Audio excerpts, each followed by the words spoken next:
أتى 25 من مارس من العام المنصرم 2015 ميلادية كيوم كارثي على مناطق الجنوب وعلى عدن على وجه التحديد، بغزو ميليشيا الحوثي عليها ودخولها واحتلالها لعدن. فهب كل أبناء عدن وأبناء الجنوب لمواجهة هذه الميليشيا الغازية.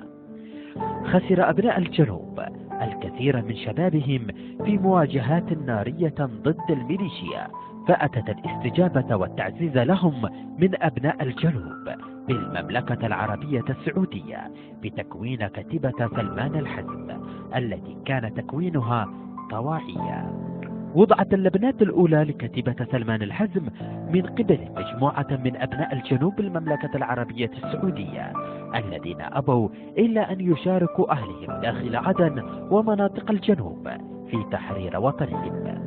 الأستاذ محمد علي الشدادي كان له الدور في جمع الكتيبة والمساهمة الفاعلة في تكوينها وبدعم جلي من قبل الحكومة السعودية.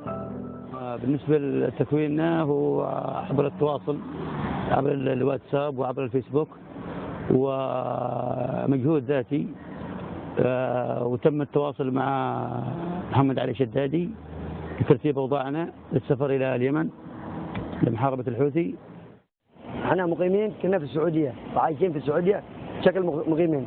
لما جاء النداء بإعلانات عن شكل واتساب رسائل أي يمني يريد الانضمام للمقاومة ضد الحوثيين وعفاش، احنا على طول انضمينا وتجمعنا في استراحة في جدة، وتم تجميعنا في استراحة في جدة، وفي بعضهم تم تجميعهم في الرياض وبعضهم تم تجميعهم في جيزان على شكل 3 مناطق. 60 يوم أخذنا كامل التعهدات من الحكومة السعودية بمرتباتنا، بضمان شهدائنا، بضمان عودتنا، بضمان اقامتنا وتجديد اقاماتنا، وانها تكون ما عليها مشاكل، وانها سوف يعالج اوضاعنا مع كفلائنا، وانها سوف تلتقي كل الكفالات هذه ونعود للسعوديه معززين مكرمين، او نشتغل في اليمن برضه معززين مكرمين، كل واحد برتبته، اللي هو ضابط واللي جندي جندي، وبيكون لنا الاولويه في كل الاعمال، لان بحكمنا نحن ضحينا بخير شبابنا وخير سذا وطرحنا اعمالنا ووطائنا ووظائفنا مرتبات العاليه، وجينا من اجل الوطن، من اجل الدين، من اجل عزه الوطن هذا. منطقة شرورة بالمملكة العربية السعودية شهدت تجميع أعضاء الكتيبة من جميع مناطق المملكة، فتجمع قرابة 1000 فرد وضعوا أمام أعينهم تحرير مناطق الجنوب. حكاية دخول الكتيبة إلى عدن فيها الكثير من المآسي والتضحية من قبل أعضاء الكتيبة. جلسنا شهرين يمكن أو 60 يوم في شرورة بعد ما تجمعنا من جيزان ومن الرياض ومن الدمام ومن جميع المحافظات في المملكة. وصلنا إلى شرورة وجلسنا شهرين، ثم جينا على جيزان وسافرنا في طريق البحر، على ما أعتقد جلسنا 5 أيام في البحر. نوجه تحية للأخ نائب رئيس مجلس النواب الأخ محمد علي الشدادي الذي تعب وجهد جهيد في تجميع القوة إلى شرورة، وعانينا صراحة في شرورة من صعوبات، ثم تم نقلنا إلى جيزان وعانينا صعوبات في النقل، ثم اتجهنا في 10 رمضان إلى الميناء، ميناء جيزان، ثم اتجهنا إلى عدن. وصلنا في 10 رمضان إلى مدينة البريغة، ومن ثم توجهنا إلى معهد الثلايا في صلاح الدين. قدمت كتيبة سلمان الحزم العديد من التضحيات، وسجلها يشهد مدى الدور الهام الذي قامت به خلال حرب تحرير عدن. فجميع الجبهات سجلت حضور هذه الكتيبة العريقة وتضحيتها.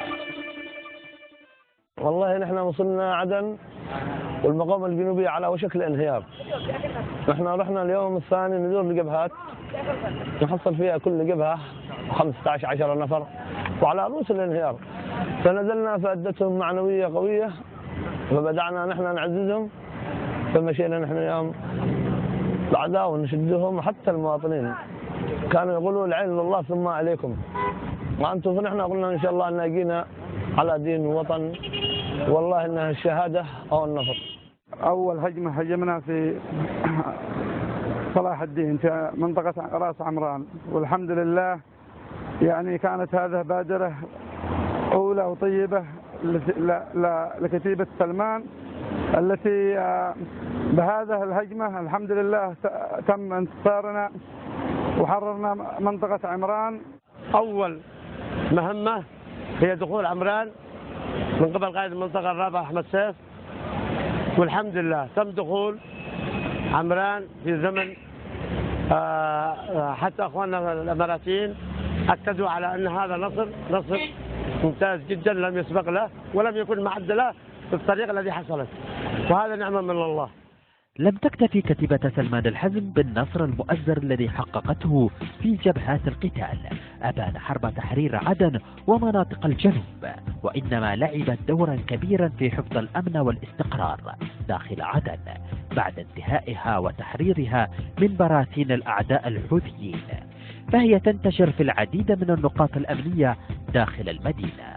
أفراد كتيبة سلمان الحزم رغم تضحياتهم الجسام إلا أنهم يواجهون الكثير من الإهمال من الجهات المسؤولة. يعني أغلبية الشباب من كتيبة سلمان هو مجهود ذاتي، لا يستلمون لا معاشات ولا رواتب ولا أكل ولا شرب، فلوس في النقاط طوعي. وطالبنا أحمد سيف قائد المنطقة الرابعة بأن يضمونا، فيقول انتظروا، يعني من يوم جينا من المملكة إلى الآن لم يستجيبون نهائيا. فكتيبة سلمان تناضل بمجهودها الذاتي، لم تلاقي أي دعم لا من قيادة منطقة، لا من قيادة دولة، لا من أي جهة مسؤولة. نحن سلاحنا من بيتنا وذخيرتنا من بيتنا. نحن ضحينا زي ما ضحت المقاومة، مستعدين نضحي، مش بناء كامل كتيبتنا، بنا وأولادنا وأبائنا مستعدين نضحي من أجل الوطن كلنا. بس على طول الوطن يبقى للجيل اللي بعدنا يعيش بحياة رغيدة. ضحينا بكثير، ضحينا في جبهة صفر، ضحينا في جبهة عمران، وضحينا في العند، وضحينا في أبين، وضحينا في الأمن والاستقرار، يعني في أمن عدن، في نقاط تفتيش. مننا من مات في نقاط في العقبة، وفي مننا من مات هنا، في مننا من مات داخل بيوته، في مننا تعرض للقتل في الطريق، وفي مننا من يتعرض للتهديد، لكن احنا لا نخاف الا الله عز وجل ولا نخاف الموت، ما يموت الا من كمل يومه. لنتعلم من أفراد هذه الكتيبة معنى التضحية من أجل الوطن، فهنيئا لجنوبنا هذه الكوكبة العسكرية الفريدة.